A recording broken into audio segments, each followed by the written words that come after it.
Okay, so this is the morning of the first day of the trip. There we are, 7 a.m. We're parked up at the Gateway Mildura, getting ready for breakfast. It's still pretty dark, it's just on 7 a.m. Good number of vehicles are here already.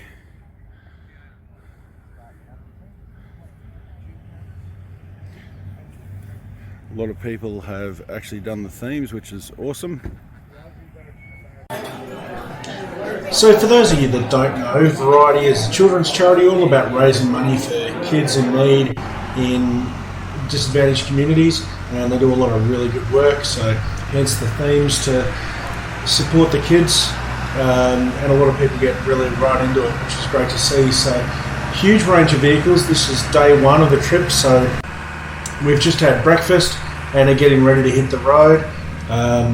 I'm just out here at the Gateway at Mildura where we started from, doing a quick walk around all the vehicles. So huge range of vehicles, which is something the trip organisers really have to keep in mind, that you've got everything from pretty heavily modified Land Cruisers and even an Iveco there, through to almost stock vehicles. So the route and conditions need to be able to be tackled by all of those vehicles, which is definitely something that they need to keep in mind. They don't want to leave anybody behind, and the organisers take that responsibility very seriously, and they do a fantastic job. So yeah, just about every type of four-wheel drive you could imagine.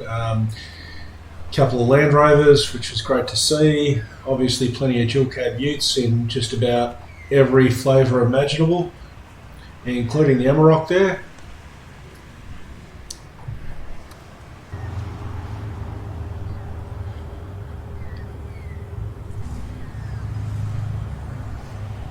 And a few people had very customised setups. It was great to see the wide variety. Plenty of people running, wagons and dual cab utes with canopies. So we got all our stickers on last night. So yes, we're apparently rookies. And these are all the sponsors for the Variety four-wheel drive adventure. So Muridoc Farm Contractors, Roof Extender and TJM Burwood and Gateway Mildura are the main sponsors. So we've got some more stickers this side.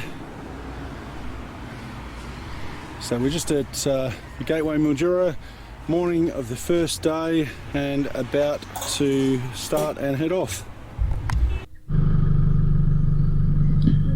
So just while we get ready to head off on the road, the route today, the route on this whole trip ended up changing due to weather conditions and a lot of track closures.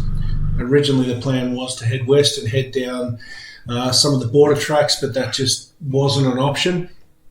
So the planned route for today was pretty much straight up the Silver City Highway on the bitumen to Broken Hill, and then out to Silverton from there. As you'll see as we get through this video, we did manage to do a little side trip along the way. We spoke to some of the organisers and got special permission to actually leave the group and do a side trip around Menindee Lakes. So let me just bring that map up on screen for you now. So this is the map up on the screen. So as I said, leaving from Mildura, heading north over the river, across towards Wentworth on the Silver City Highway. We then headed north. We did have a fun stop along the way, and I'll explain what they are when we get to that, and then a lunch stop. And then not too long after the lunch stop, we headed off and took sort of some backtracks around to Menindee Lakes. And then from there, back on the main road, back to Broken Hill. It ended up taking us a lot longer than we expected. The tracks were a lot wetter and a lot softer. And where we're trying to navigate, there actually wasn't, half the tracks that were on the map were not actually there. So that's the rundown on day one. So let's keep going. So just at the checkpoint here where we collect our route notes. So every day they give you a very detailed rundown of where you're to travel, when to turn. One thing that we found is running slightly oversized tyres. I did find out just how much my trip meter in my car is actually out. Where you get a trip note that would say, you know, drive 30 kilometres and then turn left or something, or even further than that for a lot of these on the highway, I would actually be out by 5, 6, 7 kilometres. So did make navigating interesting. So just heading over the Murray River here from Victoria out of Mildura back into New South Wales. And it didn't take long before the morning got pretty foggy, that's for sure.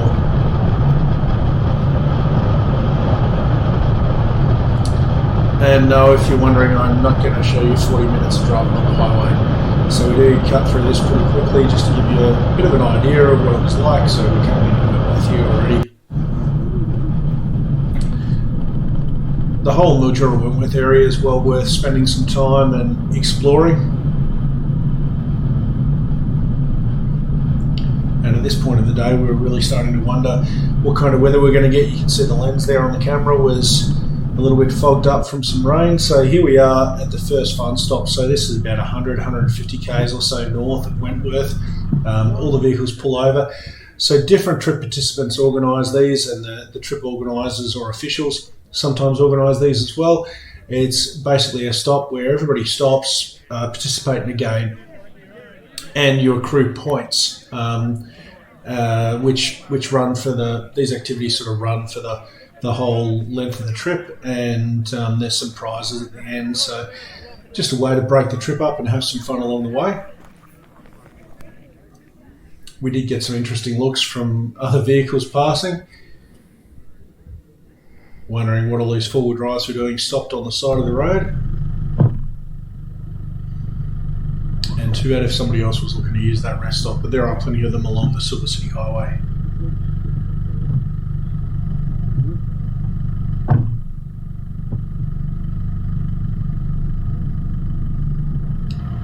So from here we're heading north. There's another 100, maybe 150 k's or so to the lunch stop.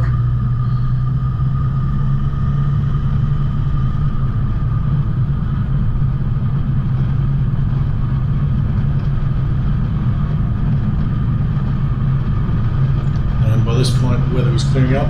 Not sure what went on with the GoPro there. That was supposed to be video footage, but that was lunch stop. That's the official vehicle that was heading out, checking the track ahead of everybody, and we jumped in straight behind them. So they generally leave the stops sort of 20 minutes, half an hour, sometimes longer than that, ahead of everybody else to check the road ahead and make sure everything was clear. We'd spoken to them and the other officials and confirmed that it was okay for us to head off and do a side track to Menindee Lakes, which was an area I've never been to before and was our first chance to actually get the tyres off the bitumen. I mean, we'd driven 600 k's from Albury across to Mildura the day before on the bitumen. We'd now driven another 200 or 300 k's on the bitumen, and we were itching to get the tyres on some dirt. And so it was great that they were able to let us depart from the group and do some exploring. And as is so often the case, we looked on the HEMA. The tracks looked fairly straightforward, and we said to ourselves, yep, that'll take 2 hours and we'll find our way through here to Menindee Lakes, check out the lakes. I think Mark was quietly optimistic that he might throw a line or two in, and it'll be an afternoon well spent.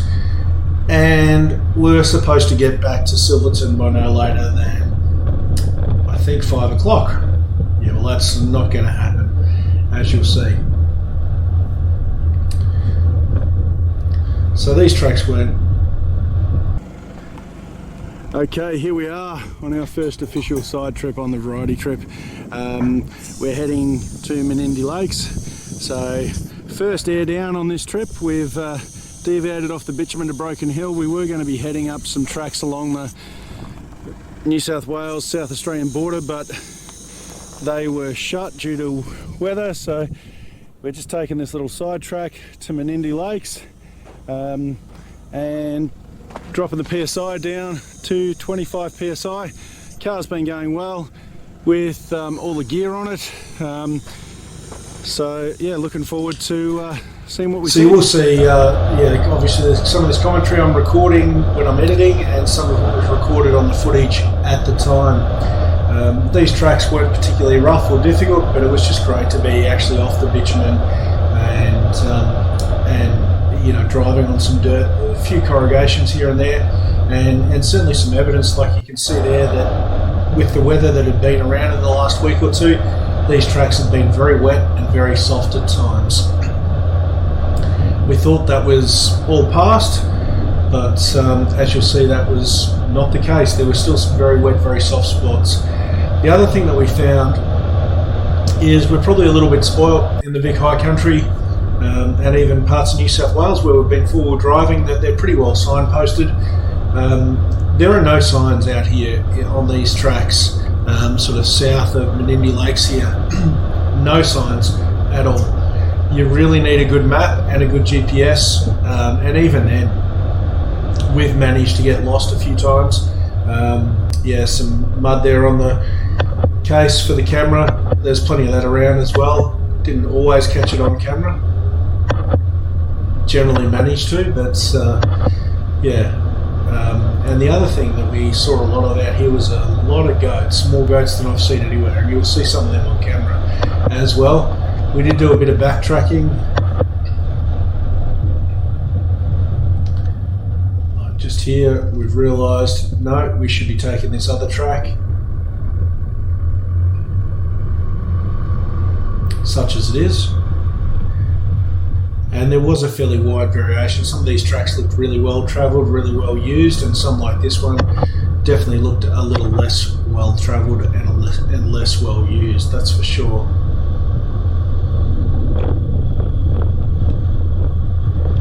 Certainly cleared up to be an amazing day. Look at that sky.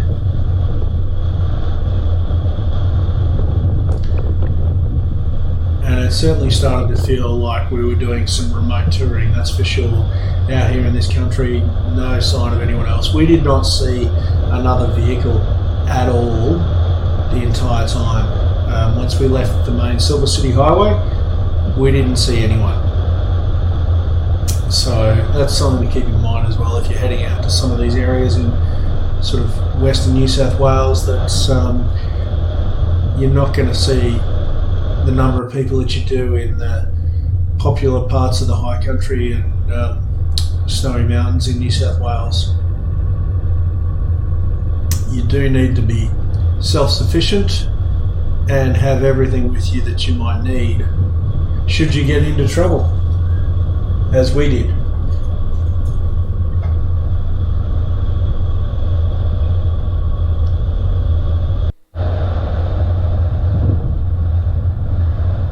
Some massive properties out here, the odd cattle grate and some fences, but again, you come to an intersection like this and it wasn't immediately clear.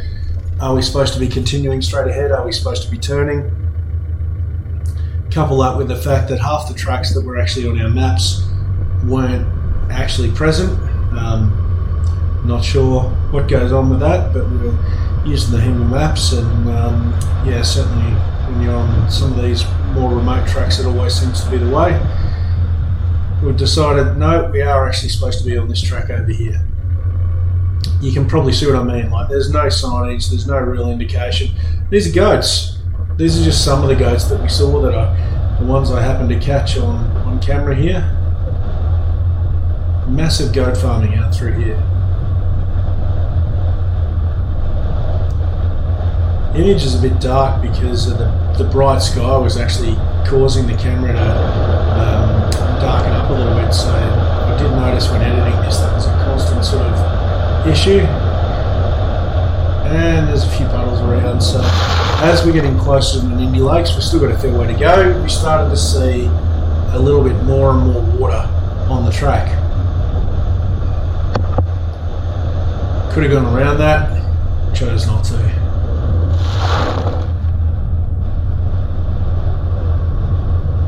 And these tracks were by and large in really good condition, pretty firm, yeah, and not too corrugated or rutted out or anything like that. It was nice to actually have a bit of undulation. Most of the country, like at this point, it's only a few minutes on the video, but we've probably been going 2 hours at this point. So yeah, it was nice to actually have some undulation. The first couple of hours it was just dead flat. We did start to feel like we were making a bit of progress.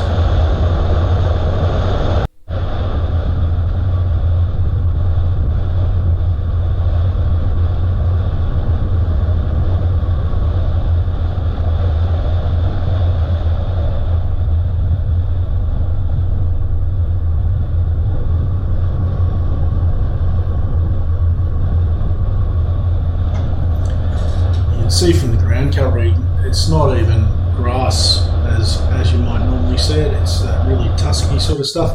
More goats.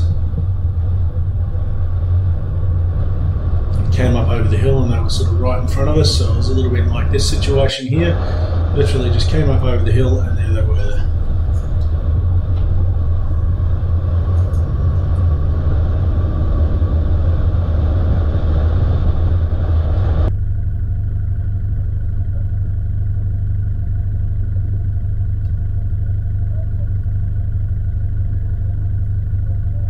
Just pulled over for a check of a change of direction. Realised this is one of the times where we've realised we've actually gone the wrong way. And you can see there the wheel tracks of us coming in. It's softer than it looks. That's our tyre marks there from when we've driven in. And yeah, this is one of the times we've realised, no, we're on the wrong track. We're not going where we thought we're going. Time to turn around and head back the other way. Got ourselves reset and heading north again.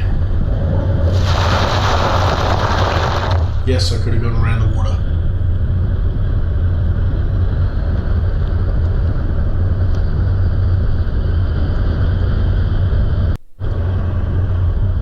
So just amazing wide open country out here.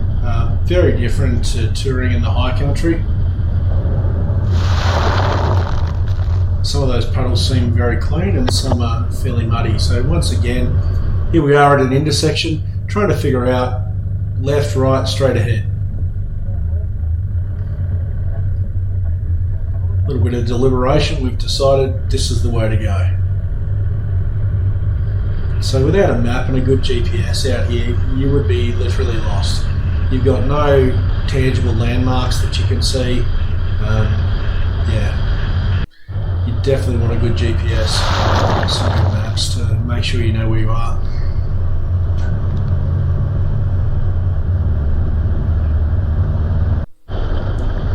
And yeah, some more evidence of some of these tracks and the way they fill up with water at different times of the year. And as we get further north and further into the desert country, that's something that you'll see that the tracks do tend to get fairly inundated, and there's a lot of bypass tracks that get created. More goats.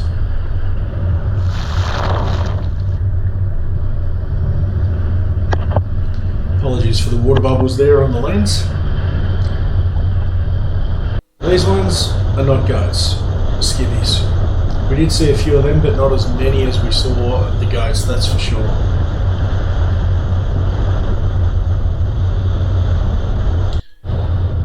Drainage channel there.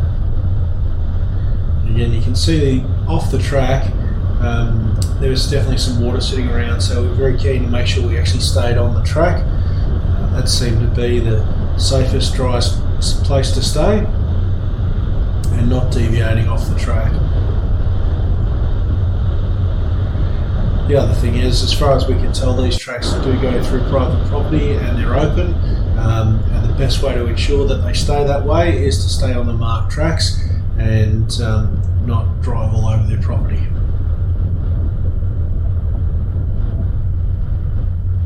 More goats. So you can see there just to the left there's what looks to be a second part of this track, and it's partially flooded there, so that was something we seem to see, that they just seem to move the track every, I don't know if it's every couple of years or seasonally or what the story is, but they just, when they need to, seem to create a new track and leave the old one to get wet and flooded out. Pretty sure this was a big floodplain. We've been driving through some fairly consistent vegetation with some trees for a while and found this massive big open plain.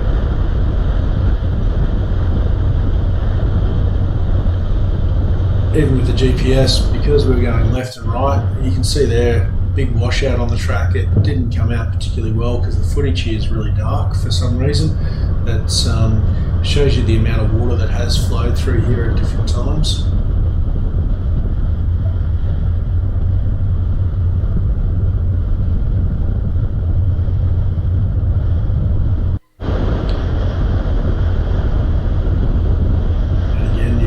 Sitting both sides of the track here, and you can see there where it's been certainly soft.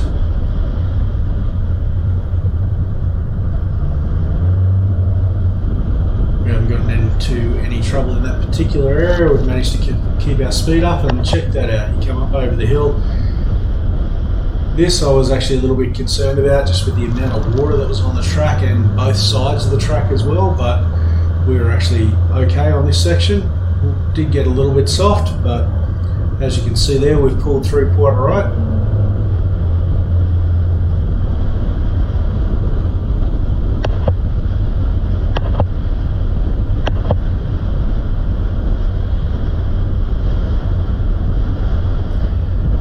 And this didn't actually initially look as bad as that earlier section, and consequently I didn't even catch the whole lot of it on camera, but we're stuck.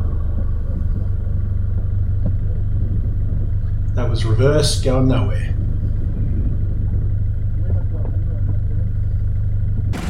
Far out, eh?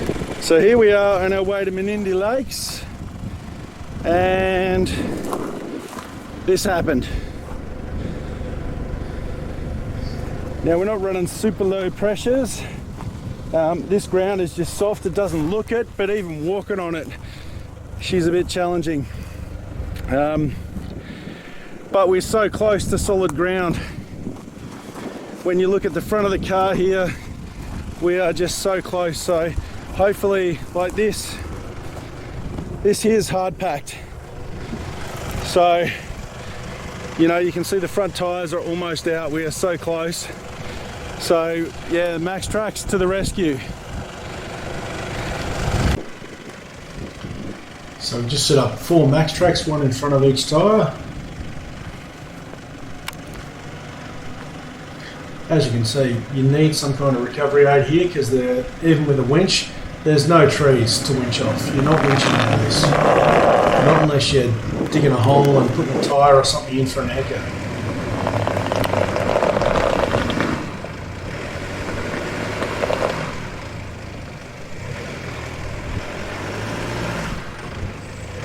Try not to strip the teeth off the Max Tracks. And there it goes. Just a little bit of grip, and we're up and we're out. And I just kept behind. You can see the mud spraying up there as we were fishtailing down that track. It was actually much softer than it looked and it felt once you got the weight of the car on it. So I kept going all the way to that solid ground there. Same thing with the GoPro view here.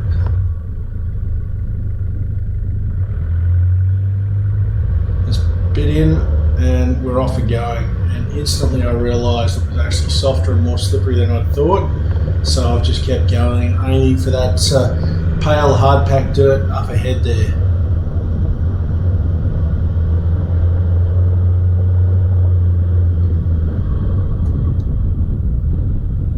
Yeah, had we not had the Max Tracks.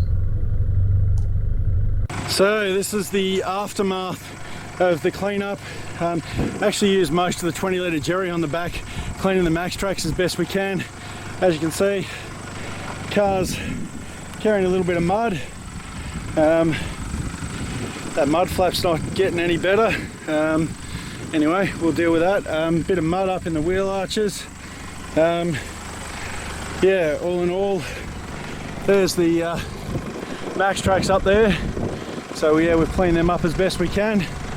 Anyway, we still have not got to Menindee Lakes, so we better rock and roll. So at this point, I mean, the sky still looks nice and blue and it looks pretty bright, but it was later than it looks. It was probably getting on to about 3:30 at this point, and we were really starting to wonder, because it gets dark not too much after 5 o'clock at this time of year in this neck of the woods, and we're really starting to wonder where we're actually going to get to Menindee Lakes and see any sort of view there at all.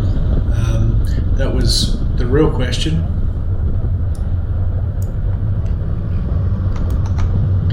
And after that experience, my co-pilot wasn't too keen to have another recovery, so we did do our best to avoid the very wet soft spots that we sort of saw on the remaining section of track.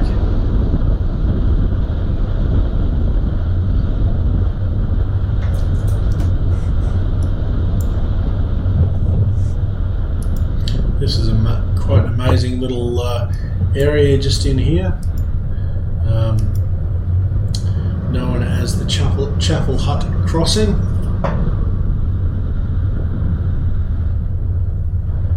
And this is part of the outflow from Lake Tandu. So this whole area through here is pretty much floodplain.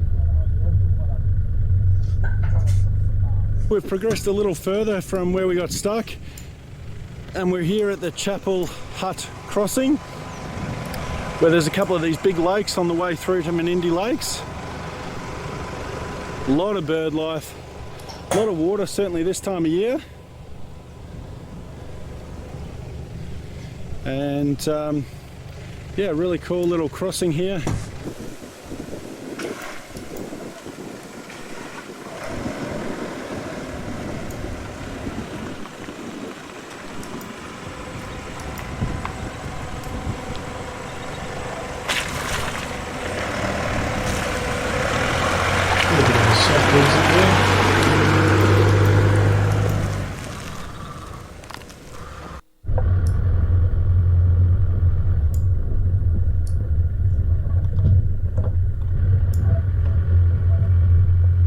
See that erosion going on the right there leading up to the gate, so doing our best to avoid that and avoid causing any more damage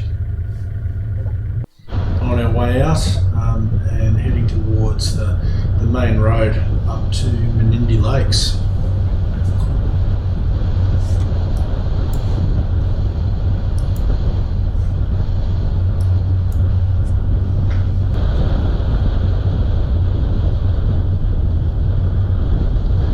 This red dirt out this way. The road was starting to get a little better condition.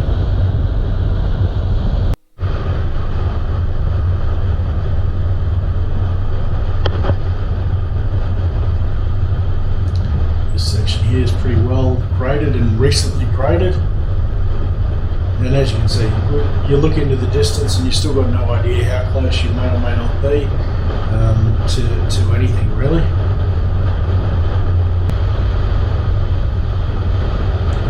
So this is where we turned on to Perncarey Road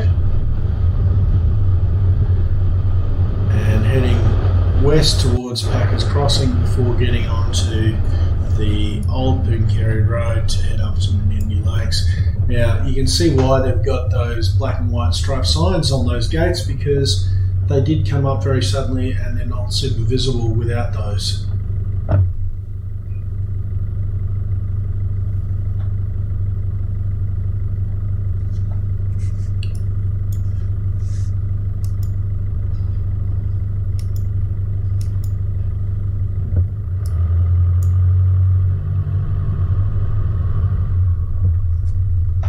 It was really good weather on this particular day.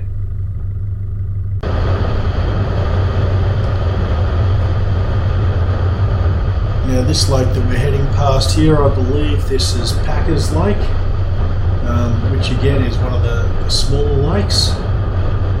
Not that you would necessarily think that just looking at it.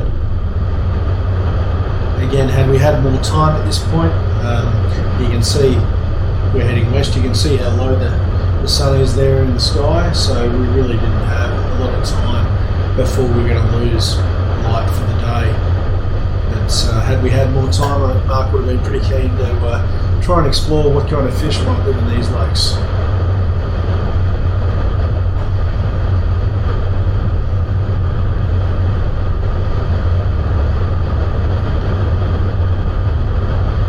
And here we're heading through, and I'm pretty sure that's Lake Tandu, or one of the outflows from Lake Tandu on the left there.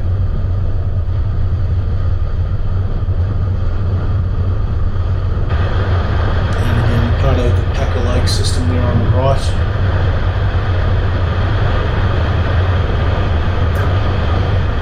Quite an amazing part of New South Wales to do some touring if you like that sort of thing, and it's not super remote. You do need to be well prepared and well equipped, plenty of fuel and those sorts of things, but it's not as remote as something like the Simpson and getting out towards some of the places we had on this trip, like Inaminka. And up towards Murray and on the Strings Lake and those sorts of things. So coming in on the main road here and the main access on the south side of Menindee Lakes. So this is the main road. And you can see there on the right hand side evidence of how soft it's been. Again, by the time we're coming through here, I think it's dried out a little bit compared to what it was, which is good news for us.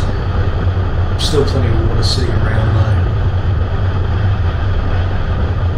So it definitely pays to sort of choose your line. And we're very much at that sort of twilight part of the day.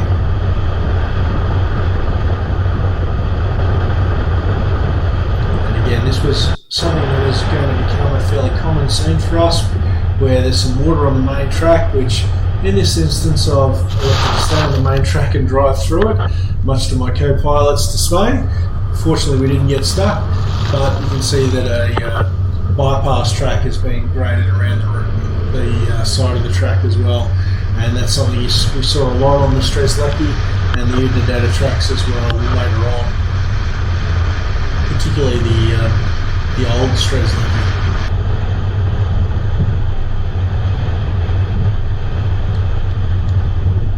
So on the left hand side there, that's Lake Cornella, which is one of the Menindee Lakes, part of the Kinchega National Park.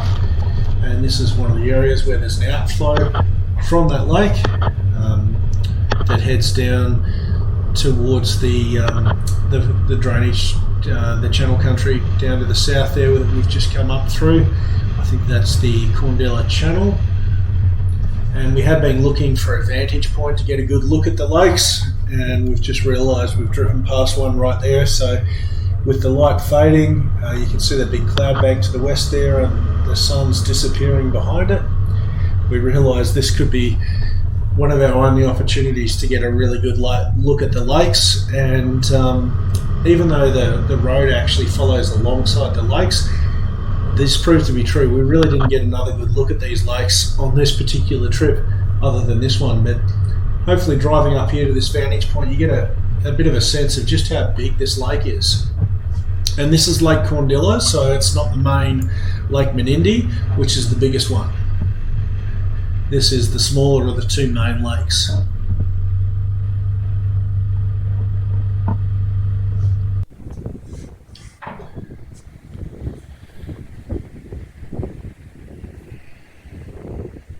Now there's a myriad of camping spots here.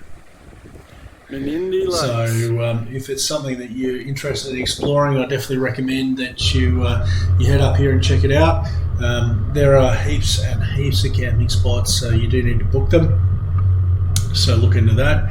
It's definitely an area I would like to come back to and spend a bit more time exploring. And I guess that's one of the things being on an organised trip like this. You do very much have to keep to the schedule of the trip organisers. So you know the route and the destinations that have been set out for the day, and we already knew by this point that we were going to be late. We were supposed to be in Silverton by 5 o'clock, and it was nearly 5 o'clock when we were leaving Menindee Lakes. Nice clean water in that one. Let's wash the camera case a little bit for me.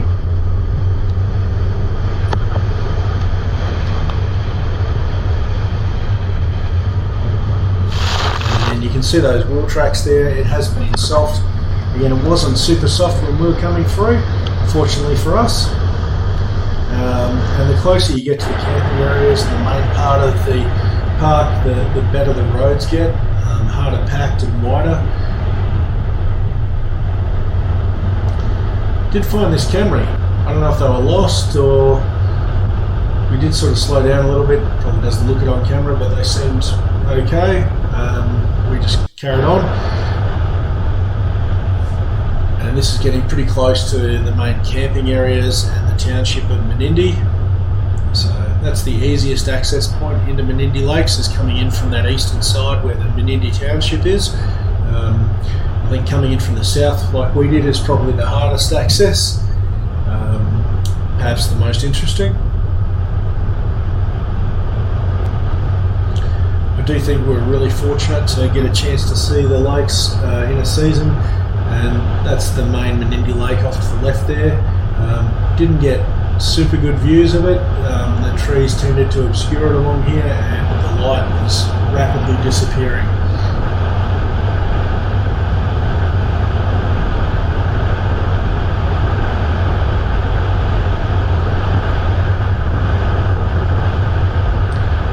Yeah, being about 45 minutes out of Broken Hill, definitely an area worth exploring if you're into desert touring and don't want to yet head out as far as northern South Australia or southern Northern Territory. That is the eastern exit or entrance, and we got very used to seeing those big signs with the road conditions telling you what was closed and what was open, and you saw all the red there. So look guys, thanks for watching. I hope you've enjoyed this video, a little different to our normal video, more a touring video than a four-wheel drive video. We are on the variety trip, and there we are. We've arrived at Silverton finally for some dinner, and one of the old Mad Max Beetles parked right out the front there. So yeah, thanks for watching. Like this video if you liked it. Tell me what you thought down below in the comments. I do read them all, and see you in the next video.